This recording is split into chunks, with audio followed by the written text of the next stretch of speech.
Hey, what is up? Welcome to this episode of the Entrepreneur to Entrepreneur podcast. As always, I'm your host, Brian Lofermento. And when it comes to entrepreneurship, and heck, when it comes to life, I've always loved that notion of the only constant is change. And that's something that we all have to confront as business owners, as business leaders, as people who want to be a big part of that future and what it's going to look like. And that's why today we have got an incredible guest. This guy, the more I researched him, he is absolutely brilliant in what he does. But the one thing that really stood out to me is that he loves ushering in that change. He invites change. He welcomes change. He embraces change. And he does it in a way that invites all of us to step into it and really guide our teams and our businesses through that. So let me introduce you to today's guest. His name is Scott Sager. Scott is the founder of ChangeMap, which is an AI-enabled platform that helps organizations move from uncertainty to clarity during times of transformation.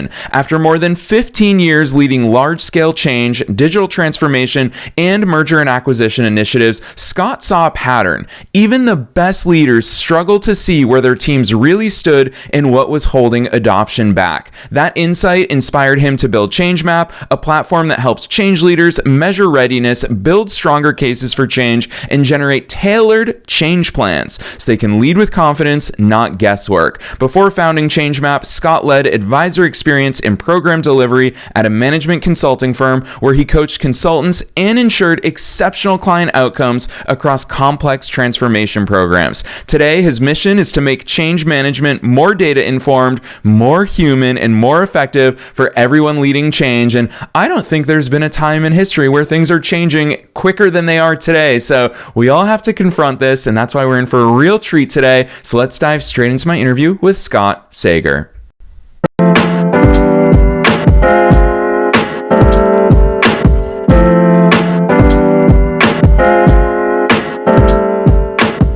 All right, Scott, I am so very excited that you're here with us today. First things first, welcome to the show. Thanks so much for having me, Brian. It's great to be here. Heck yes, we're talking about a big topic here, one that not everyone wants to talk about, Scott. And actually, I would argue when we do talk about it, it's just filled with cliches and not enough substance. So you're going to enlighten us in a lot of ways, but let's turn the spotlight on you to kick things off. Take us beyond the bio. Who's Scott? How'd you start doing all these cool things? Oh, gosh.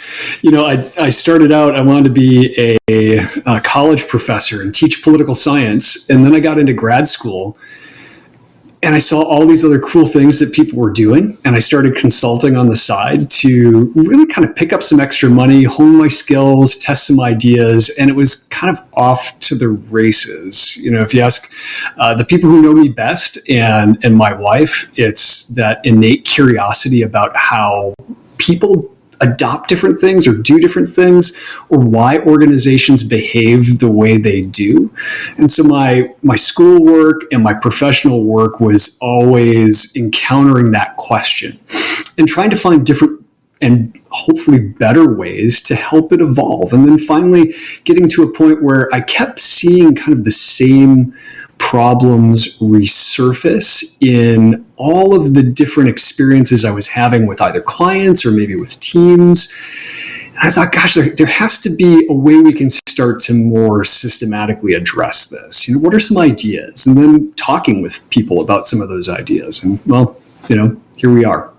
Yeah, I love that overview. Scott, I'm going to call out you 100%. You could have been a college professor. The more that I researched you ahead of time, I was just like, I want to learn from this guy. I could picture. It's very rare that I would sit in a college classroom. I skip class all the time to run my business, but you're the type of professor that I would have attended class because you do have this compelling way. And like I said, too often when we talk about change, it's just surface level cliches. It's not something that invites us to be part of the excitement. It's something that even beyond just what you do with ChangeMap, it's so clear to me that you really embrace the exciting elements of change. You make it seem like this is a journey we all get to go on together. We can inspire our teams. We can craft our company culture. We can have tangible plans in place that we're prepared to deal with change. Walk us through why change? Why are you the voice that I've so enjoyed and that I'm really excited for you to share with others? Why is change so at the core of your message, and how do you find that excitement in it? Yeah, I love that question. And a lot of it's born out of being involved in a lot of projects, big and small, and seeing where they we're encountering roadblocks both at various stages within the project itself, but also great, project is done. We all kind of celebrate the new software is deployed, or the new building is built, or the new company has been merged together.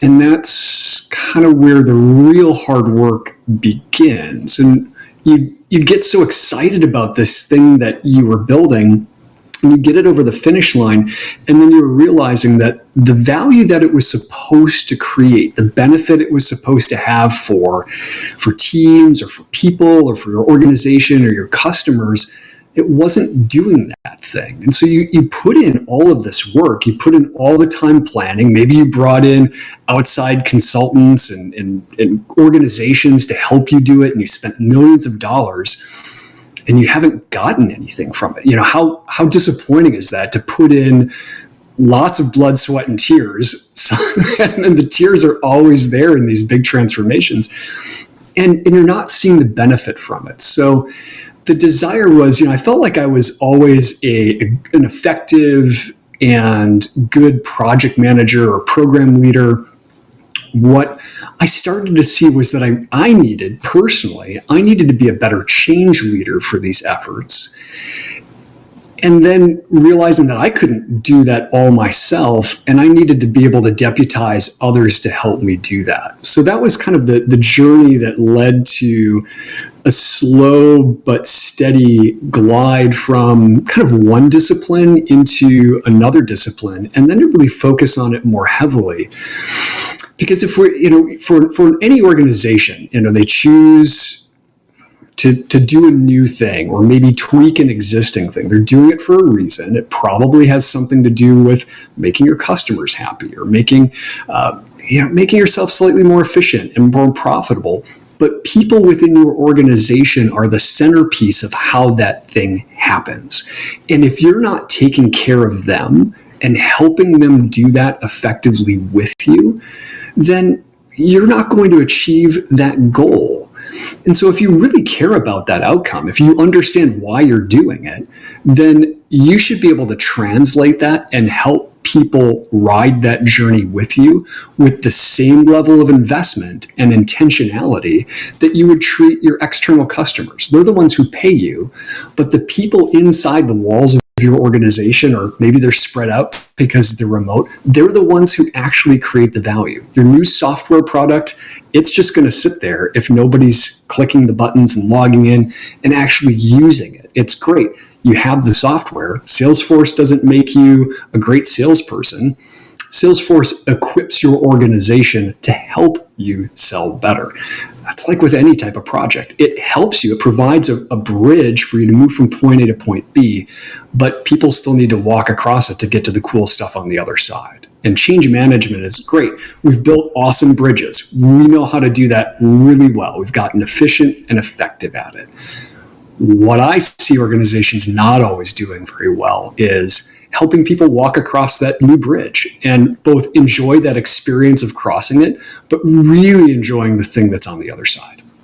Gosh, Scott, as a visual learner, again, thank you, Professor Scott, I love the bridge analogy because it's that bridge that I want to talk to you about today. And I've been so excited to dig into this with you because you clearly have such an optimistic, and as an eternal optimist, I get accused of this all the time. So, Scott, I'm glad you're bringing the substance to this. You're going to help us all be equally optimistic when it comes to change. But it's that gap that you're alluding to, that bridge that you're building. And I think about all my experiences, not just as a business owner, but especially as a consumer. I've seen this countless times where I go to check into a hotel and the frontline worker, the person who's working at the desk in the hotel, says, "Oh man, they,"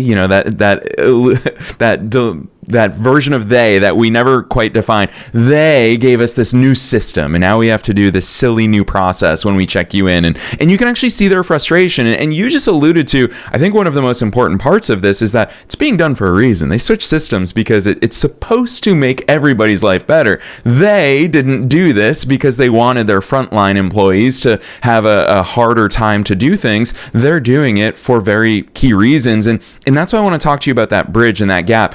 Is this this a communication thing? Is this a cultural thing? Is this a, trickle down that why thing? We have to make sure everybody knows the why. Why is it that there's that gap from top to bottom where people don't really understand and embrace that change? And most importantly, how can we bridge that gap? That's a awesome question. Hopefully I can answer it in the time that we have.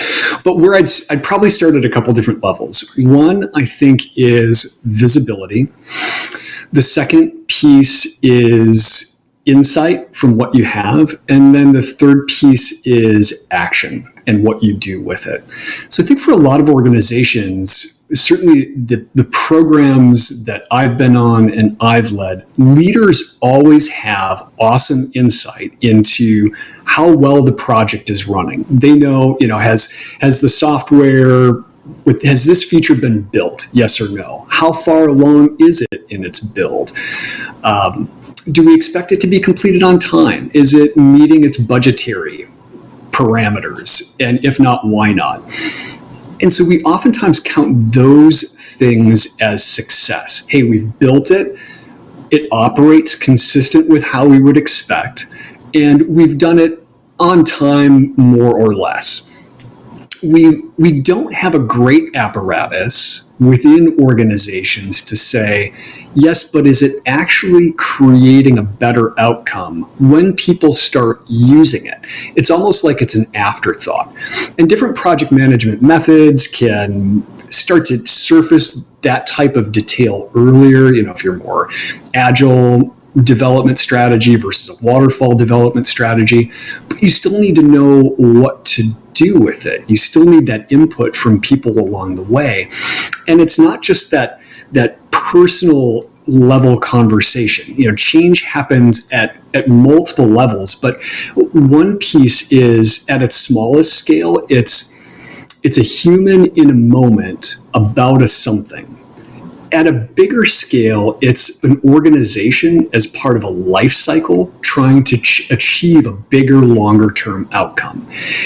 And while we may know intimately what somebody feels, we don't have the data that speaks on the same leadership level as our program data that says, here's what's going on with these individuals. Here's why it's happening. Here's some insight about what it is. And here's what we can start to do. So it's great that this thing is being produced and works correctly. It's great that it's on time. It's awesome that it's in budget. But is it creating an outcome?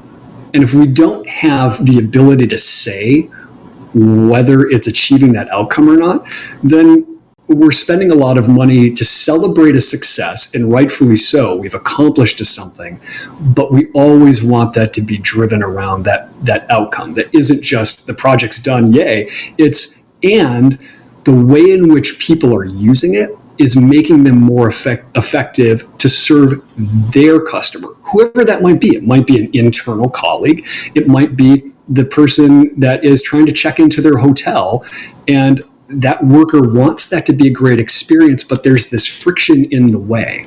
When that person's voice and their colleagues' voices have the ability to rise up and say, here's the issue. Hey, your software is great. You built it really well. You click the buttons. All the buttons work when it clicks. But you've added 4 more steps. You've introduced 2 minutes to delay. And the mission of that front desk worker is to have a great customer experience on the other side. You've made it more challenging for them to achieve their mission. So it elevates what I hope the tool does is in what it collects and how it surfaces it. It makes the mission of that end user front and center when so often it becomes the minutia of project teams. Project teams, their mission is I click the button does everything correctly. The mission of the change team is the human benefiting from that button click? If they're not, then we don't really need that feature, right? Gosh, I love that overview, Scott, especially because when we talk about that bridge, I'm going to be the one that takes us directly into talking about how powerful ChangeMap is, because I joked about your professorial qualities there, but really I'm going to go a little bit deeper there, because to me, when I say I view you as a professor, it's because, Scott, I really do blend. And remember, I talk to a lot of entrepreneurs and business owners for a living, and a lot of entrepreneurs. You have this really unique ability to combine academic, research-oriented approaches, and you've already alluded to the fact that there's so many frameworks out there, but clearly you have that real-life business experience that makes so much of that tangible. And actually, I'm just going to read from your website, because I love the way that you articulated this. Grounded in evidence, built for real world change. And then to layer even one more big giant layer on top of that is, I love that you're using AI in this way, because I'll share transparently that as a founder, the real superpower, the strongest way that I've felt it, and I've been an entrepreneur for 17 years now, the strongest way that I've felt the impact of AI is that now I have this totally objective third party that I can just lay ideas on, and it sees things that I don't even see. And that's crazy that I can now gain perspectives and vantage points that me as one person, I could never have before. So you've got to walk us directly into ChangeMap, how it's used, what it really looks like, because I will confess to you that as much as I love podcasting, sometimes I wish it was more visual. I wish that most of our listeners could see us and they could see ChangeMap as we're talking about it. But Scott, you're going to have to walk us through it with words. Talk to us about how ChangeMap plugs that gap, and really all the different layers, from the research to the AI to the functionality. I am so impressed with what you've built. Oh, thanks, Brian. I appreciate it. Hopefully the feedback I continue to get is positive, or, I'm always looking for those constructive voices, the people who say, I like this, or I used it and I thought it was going to do this, but awesome. What comes after that, and where can we start to evolve it? But the tagline that we use a lot is that we injected AI into the platform not to replace empathy and engagement. We put it in there to scale it. And so when you think of change teams, and these are for, whether your project is big or small, sooner or later, you collect so much information about stakeholders, the people who are directly engaged in your project, and what they care about, and how they can influence and help influence your success, what those impacts of the change are. So these are kind of the nuts and bolts of, across change methodologies, across frameworks, different preferences of practice, you're always gathering your data on who are the people that you're going to be touching as part of this effort. What's going to be happening to those individuals internally and externally? Those are our impacts. And then you're talking with these people over time and gathering feedback on what's going well, what are you skeptical about, what's challenging you. And we have all of these data points, and we put it into spreadsheets, we put it into PowerPoint presentations or Word docs or OneNotes or inboxes. And so we have change management data everywhere, and we have insight nowhere. And that's that first layer that AI brings just in seconds. Is it then looks at all of that information that you've collected through the normal course of your business. And when you're tired, when you've forgotten things, I have a 10-year-old and a 7-year-old. I tell them all the time, I don't remember what happened 2 weeks ago. Sometimes I don't remember breakfast. And that's just the reality of the day. And how can we then just kind of expect that when we have all of this information, critical and important information, we found it valuable enough to document it in the first place, right? How do we then surface it in a way that actually helps us do our job? So the first feature that I built, and this was something that I was getting input from so many different leaders who had brought change teams into their organization to help them with, is I know they're doing stuff. I just don't know whether it matters. And when we started digging deeper into, okay, so when you say that, what do you mean? Well, it's this concept of readiness. So you're collecting data along the way. Some of it's observational, some of it's structured data, it's in a spreadsheet, maybe you've done a survey. Well, a human sitting down with all of that information, and I've lived it. I've gathered all these data, and you're trying to take conversations mixed with spreadsheets, and you come up with some ideas, but you form them as conclusions, and ultimately they're owned by you. Or when you have a framework to take all of those data points together and say, give me a summary, help me understand the contours of it, help me understand some of the details, and then let's have a conversation about it to fine tune that. AI is, for right now, it's our best tool to do that. And how awesome is it to be able to leverage that when you have all of these disparate pieces out there, to unify them all together to tell this story about the insight that you have as you've done all this work. And you don't have to sit down with all the papers and digital ephemera around you. No, you can have a conversation with a chatbot about the work that you've already done, and it helps you draw those missing pieces out, which I was kind of almost problem number one. Like, how do we do that? How do we do that at scale? And then how do we start to show readiness? This work that the change team has done, our first leading indicator is, are people ready? And what does that mean? In creating some kind of really simple visual framework that AI could consistently produce, it was objective, which is to say that it has a standard method of how it does it, and it shows you how it does it. And Brian, I'd love to say that I had this epiphany, but viewers, unless you're watching the podcast, the listeners won't see what I'm holding up, but I'm holding up my Garmin bike computer. I had to charge it here at my desk. I'm a cyclist, and I love data. And what my Garmin does for me is, when I start a particular workout, it measures all kinds of stuff that I don't have access to, or I don't remember, my heart rate history, my respiration rate. And it tells me, hey, for today, this is how ready you are. And, maybe you should go take a nap instead of doing this workout. And when we start to then collect all these data points and then visualize it in a way that leaders and teams can readily understand, it's not a report, it's a number. That's what ChangeMap does for you on that readiness level. Scale of 1 to 100, how ready are you? And then based on that score, you can go deeper into 7 different components. How ready are you across these different dimensions? Okay, so now we have a more granular understanding of things that we're doing really well at, and we can continue to monitor and support things that we're challenged by. And that's where some of our resources can start going. We have that more granular level understanding. And then the tool allows you to go even deeper into smaller groups of people or departments and understand readiness at a smaller human scale, in addition to that big organizational scale.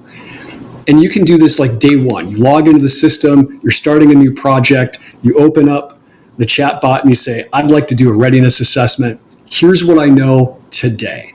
It gives you some output back, and you can have a conversation about that output. And then a week later, when you have a little more data, maybe it's in the system, maybe it's in your brain, maybe it's in your team's brain, and they're talking with the chatbot. Great. Again, it updates that narrative of what it thinks based on what you've told it, and it gives you that score. And then you can trend that score over time. So the idea is, anytime you do work, anytime you put information in, it's giving you feedback and recognition, one, that work is necessary, and two, here's what's changed as a result of that new set of information. So it's meant to be dynamic, and it's meant to continue to provide you with that insight as the change flows throughout the journey.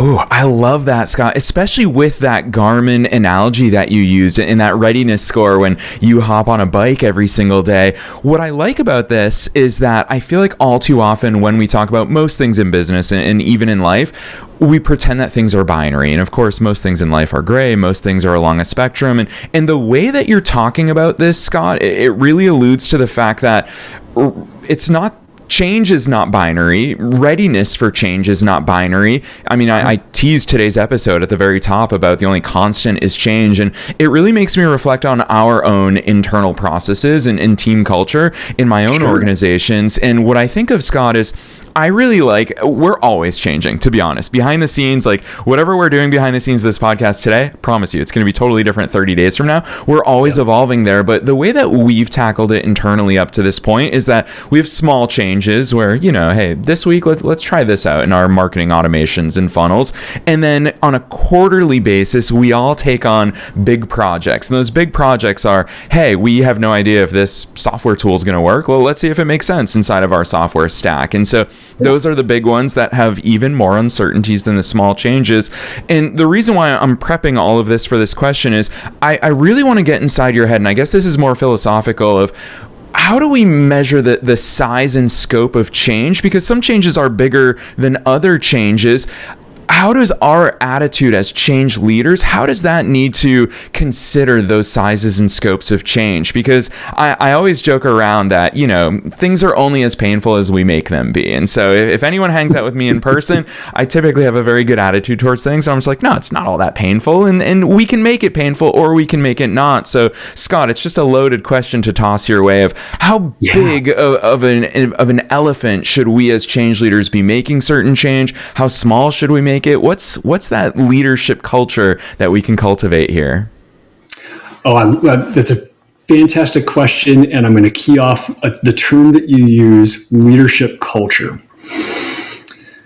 So, size of change, number of changes occurring at any point in time. There's two words within change management methodologies. Some use different terms, but the ones that you may hear the most often is saturation, how much is going on, and collisions. How much of it is occurring kind of in the same moment of time for the same group of people, the same department, whoever that happens to be.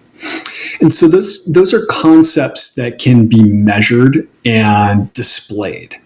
The interpretation of that comes down to leadership culture, and a culture that understands who their team is, how their team responds to change, both historically and based on what's going on today, and the degree of trust their team has. And I bring up trust for kind of a critical piece. I'm sure you've seen it and you've talked with other leaders on this podcast where all of the metrics that we collect around workplace trust, either in our colleagues or our bosses or our leaders, are kind of at their lowest level than they have been in decades. For change to be successful, whether it's big or small, requires a high degree of trust that what we're embarking on is going to benefit me or my colleagues and not harm me. It's not going to take something away. It may change where that something is, but it's not its intent, its goal is not to harm me. Now, there might be some changes like a return to office or a reduction in force, and those are hard and serious things to do and require a lot of effort. And so we know that some change will always start to reduce some of the trust in that trust bank, but good leaders acknowledge the fact that anytime we move something, it's an inflection point around the trust we have in our organization, the trust we have in our leaders. And so we can have all the great metrics like ChangeMap does that helps you understand collisions and saturation. But there's that human component to know, do I inhabit an organization where people enjoy that quarterly process of taking on something new and going through the investigation of it? Because they know that, hey, I'm rewarded, I'm validated for this. This is part of what my role here looks like. And I find it kind of exciting. Versus another organization where even small changes can have outsized impacts to teams. And I'm thinking of like healthcare settings as a for example.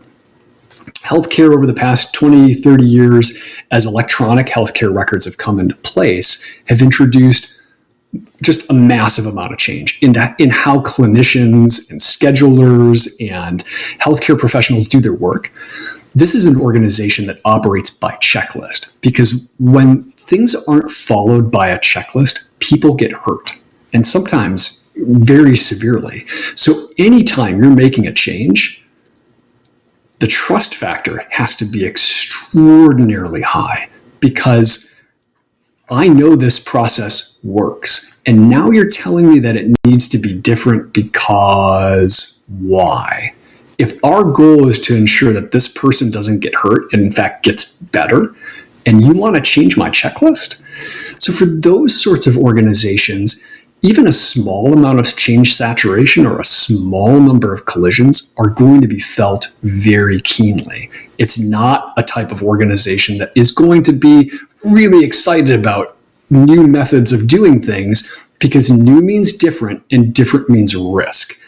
Other organizations, like I've been part of a startup, we'd build out a process to accomplish something in our organization. We all knew it was going to break in 2 months because we were growing at such a scale that if you didn't enjoy that pace, you were probably going to self-select out. And so organizations can help identify people at the front end of, hey, this is the type of culture we have, this is the pace of play we have. And so we want to make sure at the very front end of hiring that we're hiring people who aren't going to be put off by that and can excel in that environment. And then once they're here, how do you deploy them or equip them or craft a job for them where they can be successful? And then if they decide, hey, I thought I was this, it turns out I'm kind of not. I'm not as effective as I want to be in this role, to help them move on gracefully and without judgment. And that's when organizations do that with their teams, they're building trust, they're building confidence that this organization does have my interests in mind. Hopefully they're my best interests. And so they're listening to, they want to see this data about saturation and collisions, but they're using good judgment about their knowledge of who we are as an organization to then inform, is this too big or is it maybe not big enough? And that's that human piece. You have to be out there having those conversations, and a lot of those conversations, and often. And that's hard to do when there's all kinds of other things to do. But if you've done it and you've built that trust, it means you can have fewer conversations. Those conversations can be shorter, they can be in hallways, and you can move more quickly. But unless you have that trust, the answer is always smaller is better. And smaller might be really small. High trust environments can take on a lot of change. Low trust environments, not a whole lot. So using that as kind of a thumbnail sketch to sum up that longer and more meandering story, hopefully that helps kind of cement that lesson. It absolutely helps, Scott. And I'm going to call this out because here we are, a podcast episode about change and change management and change leadership. And who would have thought that we'd end up talking about trust so deeply, that we'd talk about communication and culture and business strategy and leadership and AI and technology and all these cool things. This is why I so admire the work that you're doing. And I'm really excited to drop those links in just a few minutes. But before we get there, Scott, I have to squeeze this question in because I always ask it and I knew that time would fly by. And that is, what's your best piece of advice for listeners? Knowing that we're being listened to by both entrepreneurs and entrepreneurs at all different stages of their own growth journeys, and also knowing that you are one of us, you are a fellow entrepreneur yourself, and it doesn't have to be about change. You can zoom out, take it in any direction that you want. I'm always excited to see which direction guests go in, but what's that one piece of advice you want to leave listeners with today? Yeah, I think for any of us on this journey, regardless of whether you're just starting out or maybe you're a couple years into it and you're still grinding away, it's a lot of work. It can be tiring work. It can sometimes be lonely work. But the feedback that you're getting, talking to those people that you trust and finding more people to inform you, you've gotten into it because you found a particular problem. And the way in which, sometimes you'll hear people talk about product market fit and finding product market fit.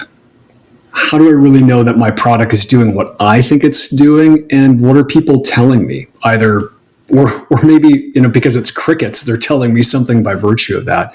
It's not just curiosity, it's putting in that work to listen and being the person who's going to work the hardest to listen.